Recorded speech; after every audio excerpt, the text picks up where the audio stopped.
Caseus. Clone Wars Chronicles. Part 4. Crossroads. Master Takai carefully navigated the asteroid field as her scanners locked on to the trail of the pod.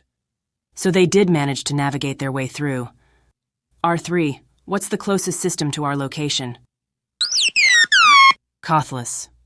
All right, let's get ready to make our approach. The shuttle flew from the asteroid field and towards the surface.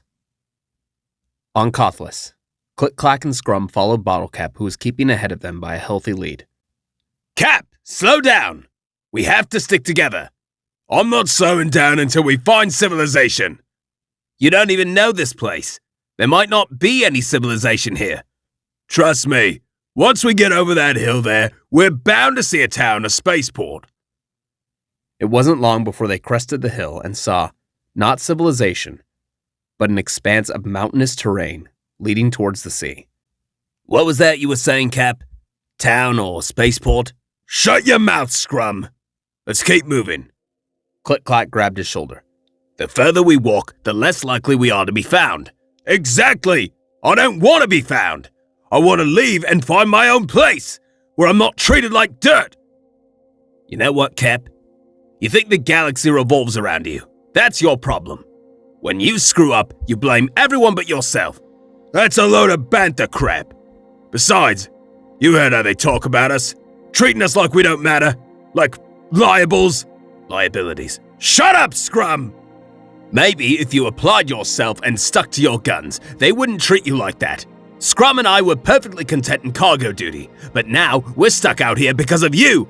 I didn't ask you to come with. We're brothers! There was a moment of dead silence, broken only by the evening wind sweeping over the hills. We're brothers, Cap. For all the mess you've caused, nothing is changing that. Bottlecap looked at his brothers and back out at the expanse of land.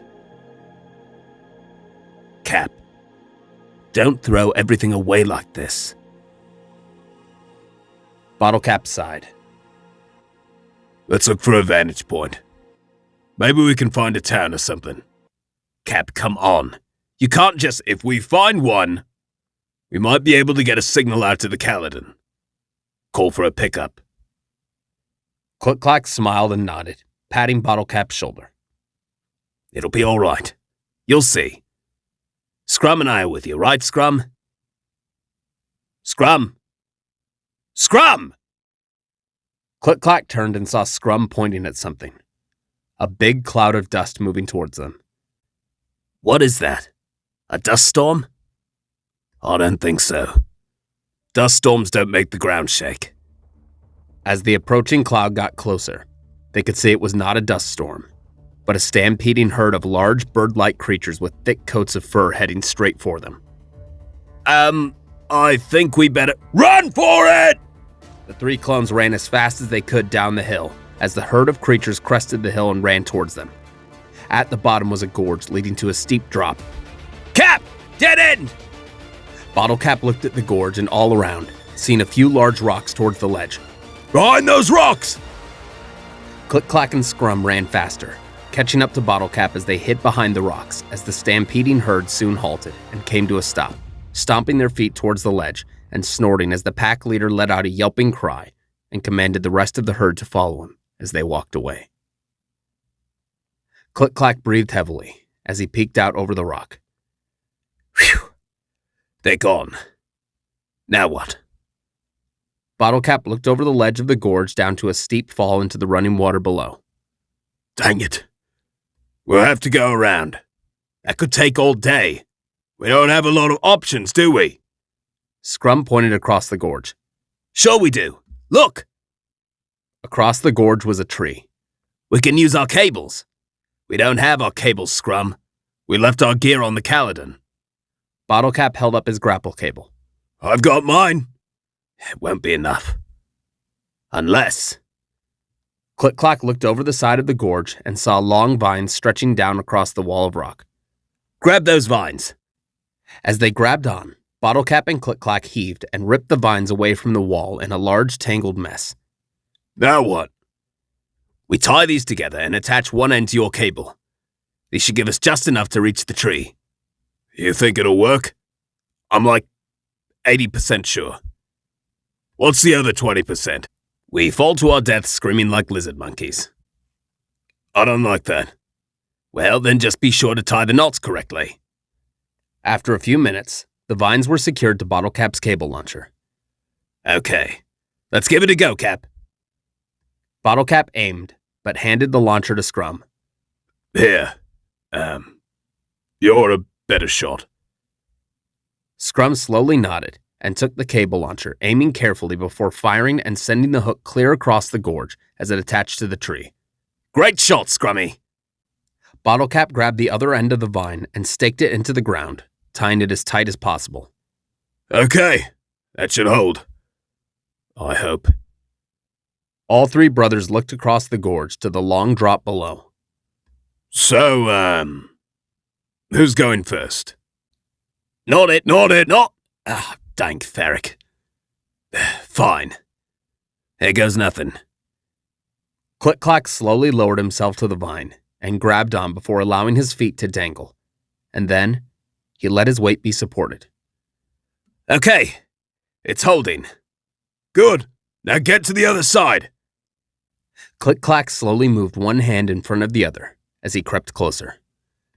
Don't look down. Don't look down. Don't look down. Clack! Whatever you do, don't look down! Scrum, you're not helping. As he said this, he felt the vine start to budge and looked up as a section of the vine began to crack. Clack! Get back over here! Hurry! Click-Clack swiftly turned and started to creep back and was only halfway back when the vine snapped. Click-Clack screamed with his brothers, but he never fell. He looked at his body as it floated carefully back towards the ledge. There, behind his brothers, he saw Master Takai with her hand outstretched, carefully using the force to safely bring Click-Clack back to them. General Takai! Scrum and Click-Clack saluted as Bottle Cap very slowly did the same, looking rather ashamed. You know, I'm almost afraid to ask, but what exactly was going through your head? Not just with the whole trying to cross a chasm with old vines thing either. Why did you three abandon your men? Click-Clack stood. It's a long story, General. No, it isn't. Bottle Cap stood up. I'm sorry, General. I tried to leave. Clack and Scrum tried to stop me, but things got out of control. So you're the one I should be punishing then. Look, I'm sorry, General, but I'm not a cargo droid. I'm a soldier. Master Takai folded her arms and raised an eyebrow. The actions you've taken recently are not the actions of a soldier, Bottle Cap. They're the actions of a coward and a quitter. I would have assumed someone with your level of bravado would understand that being a soldier takes discipline and hard work, not to mention following orders and sticking with your brothers instead of abandoning them. But they don't care what happens to me. Why should I stick around them? For all they care, I could be dead, and they'd be throwing a big party over it. The only two of my brothers who ever gave a damn are Clack and Scrum. General, look, Bottle Cap is just trying to say— I hear him loud and clear, Scrum. So, you want to prove yourself as a soldier, huh? That's right. Master Takai removed her cloak and handed her lightsaber over to Click-Clack. General? Master Takai stood in front of Bottle Cap. Very well, soldier.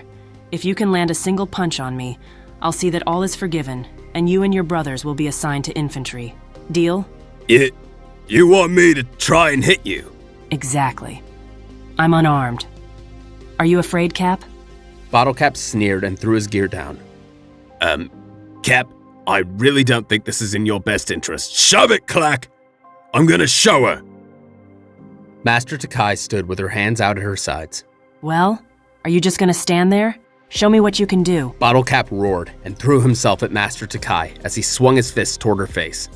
With no effort whatsoever, Master Takai dodged and weaved away from every attack, keeping a stoic look on her face. Click-Clack and Scrum shrugged and looked at each other as Bottle Cap started to lose his breath and his swings became lazier and lazier.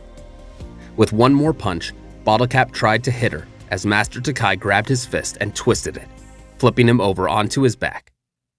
As he lay there, Bottle Cap looked up at the clouds, feeling humiliated as Master Takai stood over him and looked down. If skills like that are what you think makes you a soldier, your head must be swimming in liquor. Bottlecap growled and sat up. So that's it then. I'll just be stuck in a brig or stuck back onto poker, is that it? Why are you so concerned with your place in the Grand Army, Bottlecap? Because I don't have anything else. If I'm not a soldier, what good am I? You can replace what I'm capable of with a droid. Master Takai sighed. So you feel you're only of worth to the Republic by putting your life on the line in combat? Bottlecap said nothing. A soldier is not just a warrior, Bottlecap. A soldier is so much more than just brute force and weapons. A soldier needs to be committed. A soldier needs to have integrity. And above all else, a real soldier needs to know humility. I look at you, and I see confusion. You're caught in a mindset where all you can think of is battle and the next chance to seek validation. It's not just him, General. We've been told from day one that we were useless. You are not useless, Scrum. None of you are. Click-clack. I've noticed you take charge of the situation when the need calls for it. I'm assuming it was you who steered the escape pod through an asteroid field? That's an impressive feat for even an experienced pilot. Your priority is in keeping the three of you safe and together. Click-clack looked at his brothers and nodded. Scrum. You are far from useless. A bit clumsy, perhaps, but you've shown surprising skill with a blaster, and you have a commitment to helping others. Scrum nodded and looked to Bottlecap, who sat with his head in his knees. Bottlecap, for all your impulsive behavior, you've shown a deeper desire to prove yourself than any trooper I've seen. You have the skills needed. What you lack is the discipline. All three of you have the potential to be great soldiers in the 303rd. If you come back with me to the Caladan, I'll see to it you three reach that potential. The brothers looked at each other. Then, all eyes were on Bottlecap. And if I fail again? Master Takai helped him to his feet. If you enter this new chapter of life with that kind of mindset, you'll never succeed. Trust in yourself. Bottlecap looked to his brothers and nodded to Takai when they heard a loud whizzing noise and saw R3 rushing down the hill toward them at full speed, beeping away like mad. Master Takai held out her hands and stopped the droid. I told you to stay with the ship.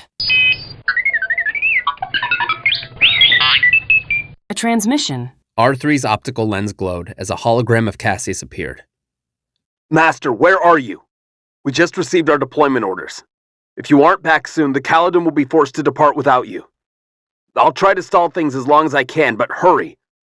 Caseus out. Master Takai looked at the brothers. Come on, let's get back to the ship. As they began to make their way up the hill, a loud screech shattered the air. Looking up, Master Takai froze in horror as a large reptilian bird swooped down and grabbed her in its clutches before taking off into the sky. General! As she faded out of sight, her lightsaber fell and landed in the grass. Click-clack grabbed it and watched as the creature flew towards a distant tree. Droid, we need to get to the ship. We have to go after her.